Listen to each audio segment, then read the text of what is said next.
Introduction. Welcome to today's podcast, where we'll take a deep dive into one of the most complex and devastating conflicts in modern Middle Eastern history, the Lebanese Civil War. This brutal and multifaceted war lasted from 1975 to 1990, and its effects are still felt in Lebanon today. Throughout this episode, we'll explore the origins, the key events, the international involvement, and the aftermath of the war, shedding light on a conflict that involves sectarian tensions, foreign powers, and long-lasting consequences for a small, but historically significant country. Part 1. Background to the conflict. Lebanon, a small country located on the eastern Mediterranean, was once known for its religious diversity and cosmopolitan nature. By the early 1970s, Lebanon's population was divided along religious lines, with significant communities of Christians, Sunni Muslims, Shiite Muslims, and Druze. These groups had coexisted peacefully for many years under a delicate power-sharing arrangement. The system was based on a balance in political representation, known as the National Pact, which had been established in 1943 to ensure that no single sect dominated the country. However, by the mid-1970s, several factors began to erode this fragile balance. First, there was growing political and economic instability. Lebanon's economy had been heavily dependent on trade and tourism, but by the early 70s, regional conflicts, particularly the ongoing Israeli-Palestinian conflict, began to spill over into Lebanon. The Palestinian Liberation Organization PLO, based in Lebanon, was engaged in operations against Israel, and this brought conflict to Lebanon's doorstep.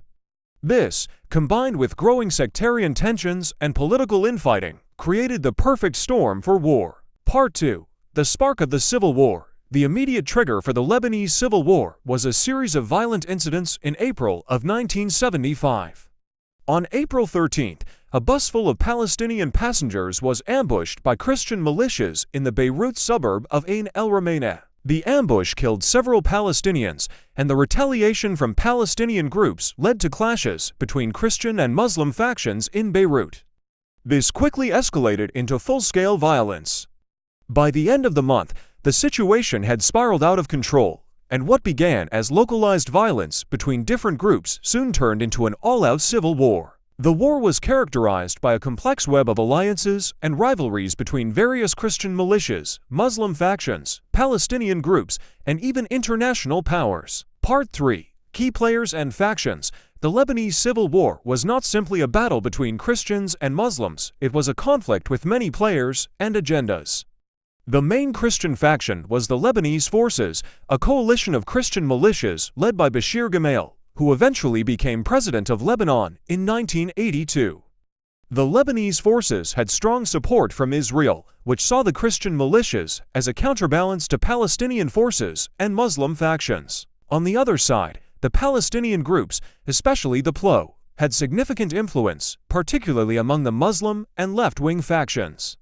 The PLO operated out of southern Lebanon, and its fighters were involved in ongoing clashes with Israeli forces in the region. The Muslim factions were divided into Sunni and Shiite groups, with the Progressive Socialist Party Druze and the Amal movement, Shiite, playing key roles.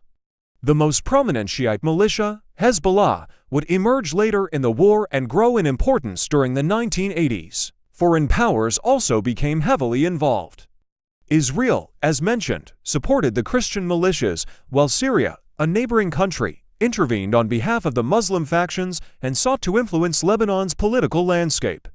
Syria's involvement in Lebanon would be a major factor throughout the conflict, with Syrian forces entering the country in 1976 to help stabilize the situation, but eventually becoming embroiled in the conflict themselves. Part 4. The escalation of the war. The war quickly spread beyond Beirut, affecting every corner of Lebanon.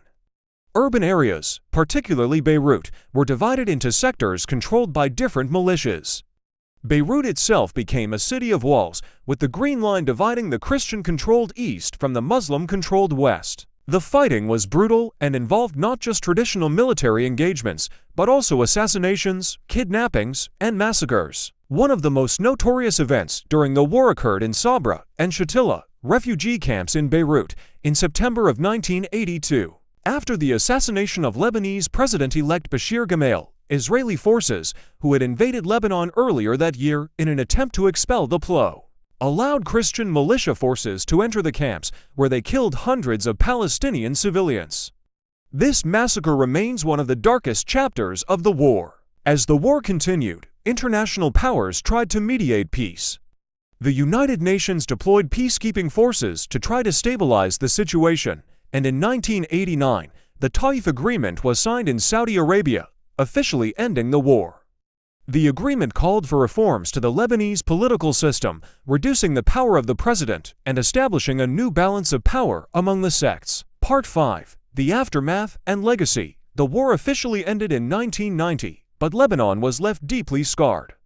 Over 100,000 people were killed, and more than 1 million were displaced. The country's infrastructure was devastated, and sectarian divisions remained entrenched.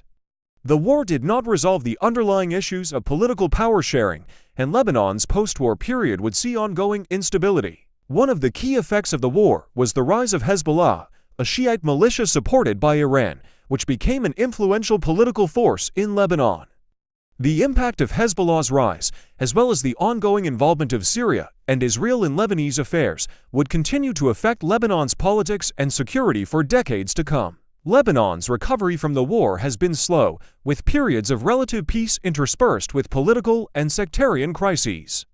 However, despite the challenges, Lebanon remains a symbol of resilience in the face of adversity.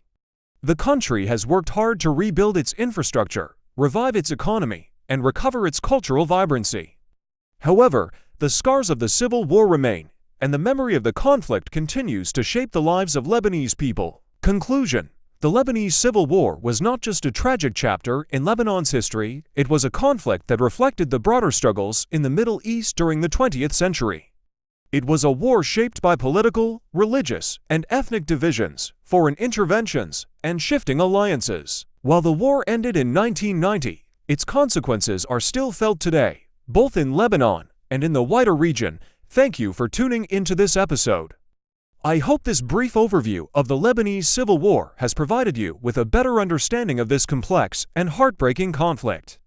Until next time, stay curious and stay informed.